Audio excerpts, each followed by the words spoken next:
भारतीय कम्युनिस्ट पक्षांची 25व्या राज्य अधिवेशन उद्घाटन दिनांक 22 जून 2025 रोजी आयोजित करण्यात आले. श्रीकृष्णा लॉन्स कार्यक्रम आयोजित करण्यात आले. अशोक स्तंभ येथून अभियान अभिवादन करून माकपची दुचाकी रॅली निघाली. ही रॅली छत्रपती शिवाजी महाराज पुतळा, डॉ. बाबासाहेब आंबेडकर पुतळा, मुंबई नाका येथून तीनही ठिकाणी अभिवादन करून नंतर ही रॅली द्वारका येथे पोहोचली. द्वारकापासून श्रीकृष्ण लॉन्स पुणा रोड या कार्यस्थळापर्यंत शोभायात्रा काढण्यात आली. त्याप्रसंगी सजवलेल्या रथासह पारंपरिक वादन करण्यात आले. त्यापाठोपाठ लाल झेंडे घेत शेकडो कार्यकर्ते रॅलीत सहभागी झालेले होते. अतिशय सुंदर असा प्रवेशद्वार तयार करण्यात आले. त्यात विशेषतः स्तंभ आयोजित करून तेथे मानवंदना देण्यात आली.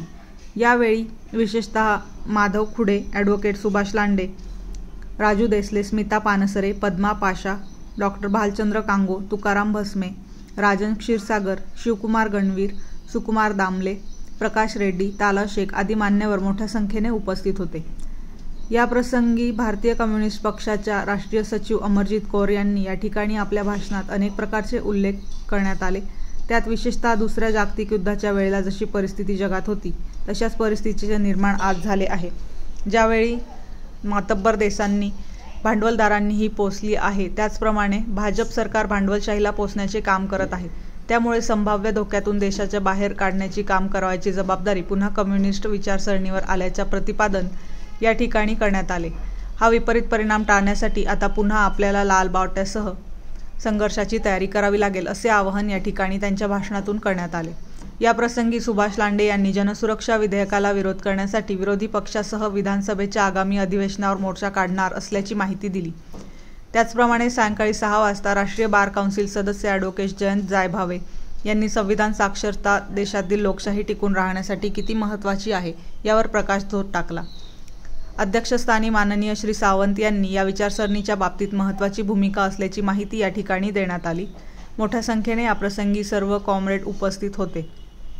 शेवटपर्यंत कार्यक्रमाचे अतिशय सूत्रबद्ध पद्धतीने कार्यक्रमाचे आयोजन करण्यात आले होते. या प्रसंगी राजे भोसले यांनी प्रास्ताविक केले. त्याचबरोबर सूत्रसंचालन महादेव खुडे यांनी केले, तर आभार तालावर शेख तसेच कापडणे यांनी केले. वृत्तसंकलन अधिकार न्यूज नाशिक, संपादक प्रवीण नेटावणे, नाशिक. आणि म्हणून आम्ही कुठलीही ईश्वरी शक्ती जी तिचा काही आहे अशी आम्ही कुठेही संविधानामध्ये आणणार नाही. इथला आमचा कारभार हा इहवादी पद्धतीने चालेल. वैयक्तिक स्वातंत्र्य तुम्हाला अस्तित्व श्रद्धेचं किंवा ईश्वराचं आहे. आणि म्हणून ही भूमिका मांडणारे लोक त्या संविधान सभेमध्ये होते, त्या चळवळीची पार्श्वभूमी असलेले होते, त्या सगळ्यामध्ये सगळी सहमती होती. इतर बाबतीत असं नव्हे. आणि म्हणून त्यांनी ही गोष्ट तिथं मान्य केली. अजून एक सूचना आली, ते म्हणजे सगळे याच काळात गांधीजींची हत्या झालेली आहे 30 जानेवारीला आणि 46 ते 49 हा संविधान सभेत आलं. समाजामध्ये कोणीतरी जय भीम म्हणतं, कोणीतरी जय शिवाजी म्हणतं, जय भवानी म्हणतं. लोक आजकाल जय ज्योती देखील म्हणू लागलेले आहेत. हे म्हणावे, परंतु ते एकमेकांशी विसंगत बोलू लागलेले आहेत. हे एकमेकांशी विसंगत नाही आहेत मित्रांनो. आपण समाजाला सांगून सांगितलं पाहिजे की जय भीम असेल, जय शिवाजी असेल, हे एक हातामधले आहेत विचार. जय शिवाजी होता म्हणून जय भीम निर्माण झालेला आहे आणि जय ज्योती होता म्हणून जय भीम निर्माण झालेला आहे. हे एकमेकांच्या विरोधातले विचार नाहीत, ते एकमेकांना पूरक आणि एकमेकांशी सुसंगत असणारे विचार आहेत. आणि याचा सगळ्यात मोठा पुरावा जर कुठला असेल तर तो संविधान आहे. संविधानाच्या पानावर हे उमटलेलं आहे. आणि म्हणून आपण छत्रपती शिवाजी महाराजांच्या पुतळ्यापासून सुरुवात केली पाहिजे. तर आपण त्या फोटोपासून सुरुवात केली पाहिजे. आपण महात्मा फुलेंपर्यंत यांना नेलं पाहिजे. आपण शिवाजी महाराजांच्या विचाराचा रक्षण करणारा महात्मा फुले हा पहिला आद्य क्रांतिकारक आहे. आणि त्या क्रांतिकारकाच्या विचारातनं डॉक्टर आंबेडकर निर्माण कुठेतरी. आणि त्याच्यानंतर सांगतात की आंबेडकर आमच्या विचाराचे आहेत. यांचा काय संबंध? शिवाजी महाराजांशी यांचा काय संबंध? महात्मा फुलेंशी यांचा काय संबंध? Doctor B.R. आंबेडकरांशी तर यांचा काहीच संबंध नाही. आणि या सगळ्या प्रक्रियामध्ये संविधानाच्या पानावर लिहिलेला हा जो काही इतिहास आहे मित्रांनो, मला असं वाटतं की त्या चळवळीतल्या कार्यकर्त्यांनी नीट समजून घेऊन तो लोकांपुढे मांडला पाहिजे. आपण इथून सुरुवात केली पाहिजे की संविधानाच्या पानावर असताना छत्रपती शिवाजी महाराजांचा फोटो यांना कोणाला माहिती आहे का? डिस्कवरी ऑफ इंडियाबद्दल ते बोलतात, पंडित नेहरू अमुक बोलले तमुक बोलले. परंतु पंडित नेहरूंच्या संमतीशिवाय शिवाजी महाराजांचा तो फोटो संविधानाच्या 15व्या चॅप्टरवर गेलेला नाहीये. आणि तो फोटो म्हणजे साधा फोटो नाहीये, 4000 वर्षामधला राजेशाहीमध्ये लोकशाही चालवणारा रयतेचा राजा म्हणून तो फोटो आहे. त्या एवढा मोठा मान सन्मान करण्याकरता डॉक्टर शिवाजी महाराजांच्या विचारांपासून महात्मा फुलेंचे विचार, शाहू महाराजांचे विचार आणि आंबेडकरांच्या विचारापर्यंत हे सगळे विचारांचे आपण पाईक आहोत. या विचारांशी फारकत घेणाऱ्या सत्तेमध्ये बसलेले आहेत. ते कुठेतरी छत्रपती शिवाजी महाराजांचा एखादा पुतळा उभा करतात, तो पडतो आणि पुन्हा उभा करतात आणि रुबाबाने लोकांकडे मतं मांडतात.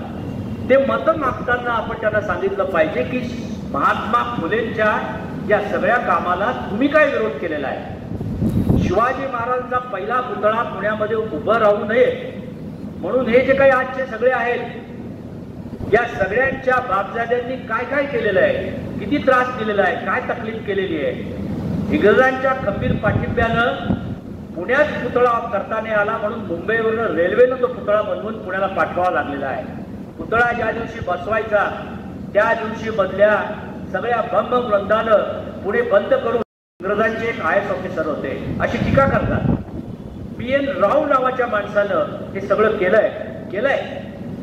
मी ज्यावेळेस एक वकील म्हणून आणि अभ्यासक म्हणून संविधान तपासतो त्यावेळेस संविधानाच्या मसुद्याचं काम करताना अनेक लोकांचं योगदान आहे.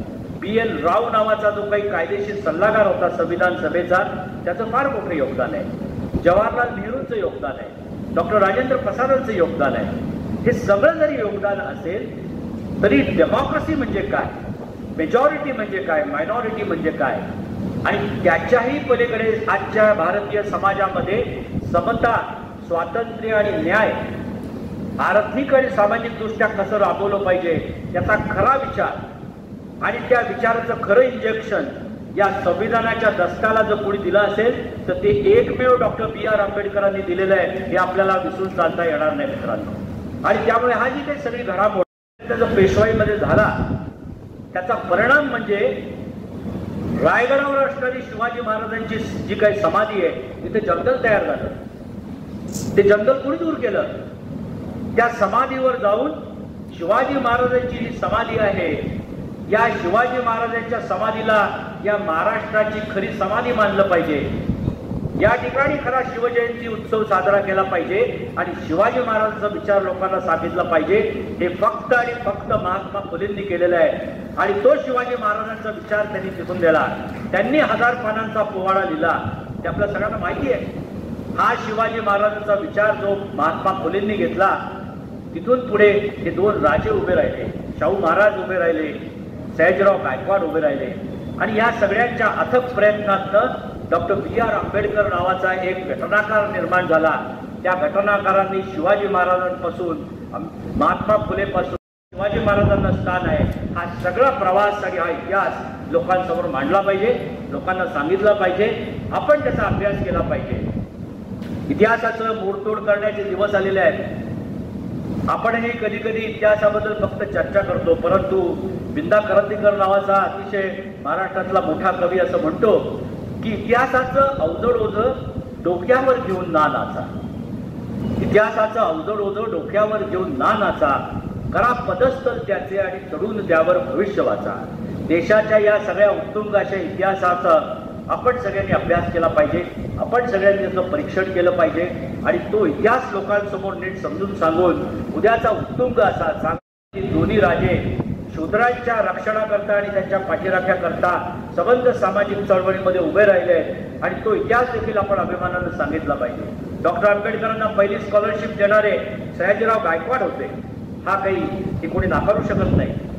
शाहू महाराजांनी समाजापुढे सांगितलं की हा उद्याच्या भारताचा नायक आहे, डॉक्टर BR आंबेडकर हा उद्याच्या भारताचा नायक आहे आणि सगळ्यांचा विरोध करून त्यांनी अस्पृश्य निर्मूलनाचं काम असेल, डॉक्टर आंबेडकरांना मोठं करण्याचं काम असेल, ते किती केलेलं आहे हे आपल्याला सगळ्यांना माहिती आहे.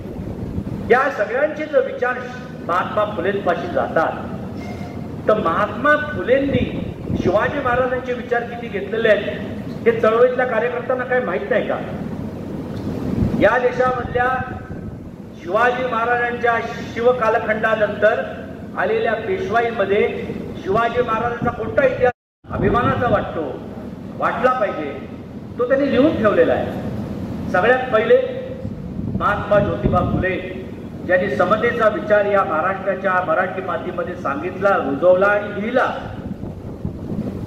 त्या महात्मा फुलेंच्या विचारानं 2 राजांनी काम केलेलं आहे. 2 राजे, शाहू महाराज आहेत आणि त्याचबरोबर सयाजीराव गायकवाड देखील आहेत. या 2 लोकांनी महात्मा फुलेंच्या विचाराला पकडून या मराठी माणसाचं काम केलंय. सयाजीराव गायकवाड बडोद्याला होते, त्याच्यामुळे मराठी माणसामध्ये त्यांचा तेवढा इम्पॅक्ट आहे का नाही, पण तो इतिहास सांगितला पाहिजे. इतिहास आहे तो तसाच आहे. डॉक्टर आंबेडकरांनी तो लिहून ठेवलेला आहे. सयाजीराव गायकवाड आणि शाहू महाराजांना वर्णद्वेषाचा किती सामना करावा लागला होता हे चळवळीतल्या कार्यकर्त्यांना माहिती आहे. त्यांना पूजा करू दिली का, त्यांना आचार करू दिली का, त्यांना राजा म्हटलं का, त्यांना शूद्र म्हटलं. त्यांना शूद्र म्हटलं. याकरता तुम्हाला चित्रांचा आधार घेतला पाहिजे. मी तुम्हाला एक आर्टिस्ट देतो. त्यांनी त्यांच्या त्या शांतिनिकेतनचा एक आर्टिस्ट नंदलाल बोस याला दिलं आणि त्याला सांगितलं की तो यांचा विचार ऐकून घे आणि यांना मदत कर. 4000 वर्षाचा कसा काय इतिहास लिहायचा. नंदलाल बोसने सगळं ऐकलं. पार्लमेंटरी डिबेट झाल्या, त्याचं सगळं डॉक्युमेंट आहे आणि नंदलाल बोसने एकंदर 22 चित्रामध्ये भारताच्या 4000 वर्षाचा इतिहास संविधानाच्या मूळ दस्तऐवजावर लिहिलेला आहे. ती 22 चित्र कोणाची आहेत?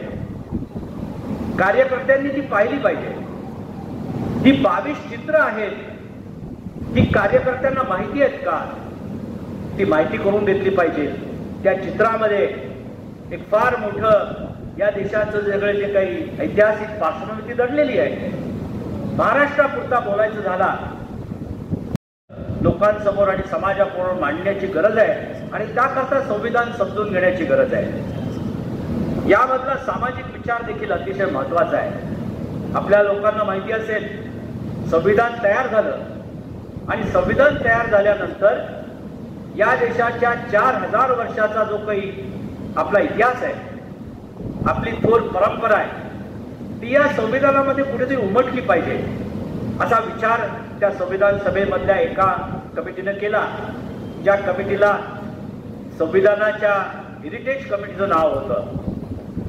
ते कसं काय करायचं? 4000 वर्षाचा इतिहास कशा पद्धतीने इथे लिहायचा? तो लिहायचा तर 10,000 पानं लागतील आणि हे सगळे लोक 4000 वर्षाचा हा इतिहास कसा काय लिहायचा संविधानाच्या या दस्तऐवजाकरता याचं मार्गदर्शन घेण्याकरता रवींद्रनाथ टागोरांकडे गेले. रवींद्रनाथ टागोर त्यांना असं म्हणाले, गांधींना देखील डेमोक्रेसीचा केलेला रिस्पेक्ट, पंडित जवाहरलाल नेहरूंनी केलेला डेमोक्रेसीचा रिस्पेक्ट, यावर भारतीय लोकशाही आणि त्याच्यातली घटना उभी राहिलेली आहे. आज विरोधक हा शत्रू आहे. विरोधक हा ठेवायचाच नाहीये आणि विरोधकाला संपवण्याकरता सर्व प्रकारच्या सत्तेचा गैरवापर करायचा आहे. हा मूळ विचार संविधानाच्या विरोधात नाही, संविधानाचा भंग करणार आहे. मी बराच वेळा असा विचार करतो की केवळ एवढ्या मुद्द्यावर unconstitutional act of the government म्हणून रिट पिटिशन का होऊ नये? कोणीतरी मुख्यमंत्री बसतो, कुठेतरी गुन्हा होतो आणि तो मुख्यमंत्री मोठमोठ्याने ओरडतो की मी त्याला फासावर टेकवी. टोटली अनकॉन्स्टिट्युशनल, असंविधानिक कृत्य तो मुख्यमंत्री, तो संविधानाचा रक्षक म्हणून, संविधानाचा हेड म्हणून त्या पदावर बसलेला आहे, तो अनकॉन्स्टिट्युशनल बोलतो. आणि आपण सरदार पटेल महात्मा गांधींना भेटायला गेले. महाराष्ट्र शासन, आपलं केंद्र शासनाच्या, भारत सरकारच्या राज्यसभेने 50 वर्ष पूर्ण झाल्यानंतर संविधानावर एक डॉक्युमेंटरी काढलेली आहे.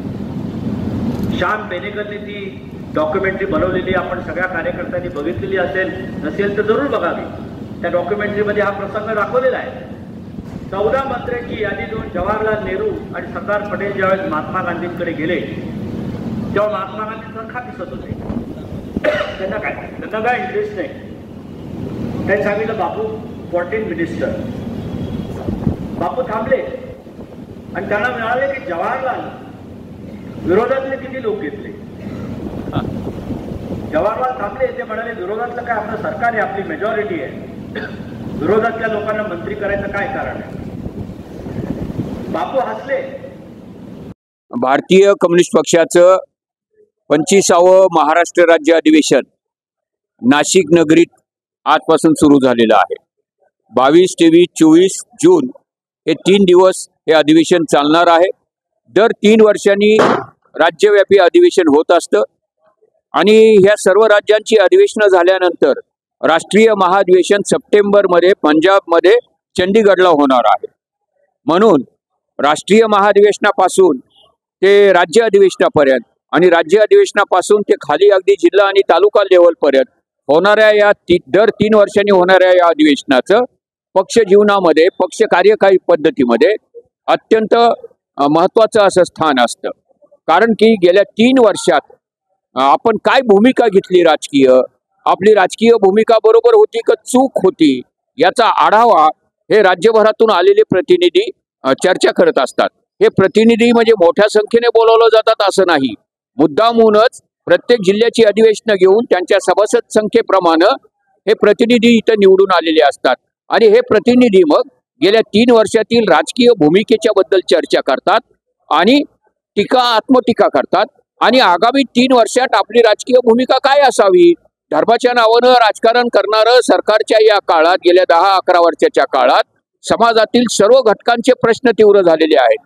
शेतकरी असतील, शेतमजूर असतील, दलित, अल्पसंख्याक, आदिवासी, महिला या सर्वांवरच अत्याचार होत आहेत आणि म्हणून या संदर्भात काय करता येईल, आपली राजकीय भूमिका काय. बरं, दुसरीकडे असं असतं की कम्युनिस्ट पक्षाची राजकीय भूमिका कितीही चांगली असली, कितीही पक्की असली तरी संघटना नसेल तर ती राजकीय भूमिकेची अंमलबजावणी कशी होणार आहे. म्हणून संघटनात्मक बाबीवर देखील चर्चा होते. आपण किती गावात आहोत, किती शाखा आहेत, किती तालुक्यात आहेत आणि ही फॅसिझमची आव्हानं, धर्मांध राजकारणाची आव्हानं आपण कशी पेलणार आहोत. म्हणून संघटनेच्या मजबूतीसाठी देखील या अधिवेशनात चर्चा केली जाते. सर्वात महत्वाचं आता जे हल्ले होत आहेत नरेंद्र मोदी सरकारकडून आणि देवेंद्र फडणवीस सरकारकडून शेतकरी आणि मजुरावर आणि सर्वसामान्य जनतेवर, त्याच्या विरोधातले काही ठराव होणार आहेत.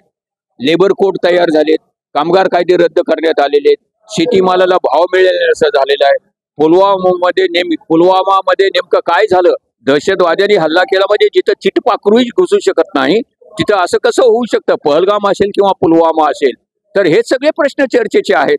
आणि म्हणून जे मूलभूत प्रश्न आहेत रोजगारीचे, महागाईचे, शिक्षणाचे, याच्याकडे दुर्लक्ष करण्यासाठी तुम्ही जातीच्या धर्माच्या नावानं भिंती उभारतात असं भारतीय कम्युनिस्ट पक्षाचं म्हणणं आहे. आणि म्हणून या अधिवेशनात काही ठराव देखील होणार आहेत. आता पब्लिक सेफ्टी बिल इंग्रजांच्या काळात आलेलं होतं. आता देवेंद्र फडणवीस सेम बिल त्या मराठीत आणलेलं आहे. जनसुरक्षा विधेयक ते होतं इंग्रजांच्या काळातलं पब्लिक सेफ्टी बिल, ज्याला की भगतसिंगांनी विरोध केलेला होता. आणि आता जनसुरक्षा विधेयक आणलेलं आहे. म्हणजे जे आदिवासी, दलित, कष्टकरी यांच्या बाजूने आवाज उठवतील, मोर्चे काढतील, आंदोलनं करतील, त्यांना तुरुंगात टाकायचं, अशा प्रकारचं हे विधेयक अत्यंत घातक आहे. आणि येत्या 30 जून रोजी मंत्रालयावर जो विराट मोर्चा निघणार आहे सर्व समविचारी पक्ष संघटनांचा, त्याच्याबद्दलही या अधिवेशनात आमच्या चर्चा करण्यात येईल. केवळ 30 जूनचंच नाही तर हे अधिवेशन संपल्याबरोबर 4 दिवसाचा आम्ही राज्यभर कॉल देणार आहोत की त्या जनसुरक्षा विधेयकाला विरोध करा, त्याचीही चर्चा इथं होणार आहे.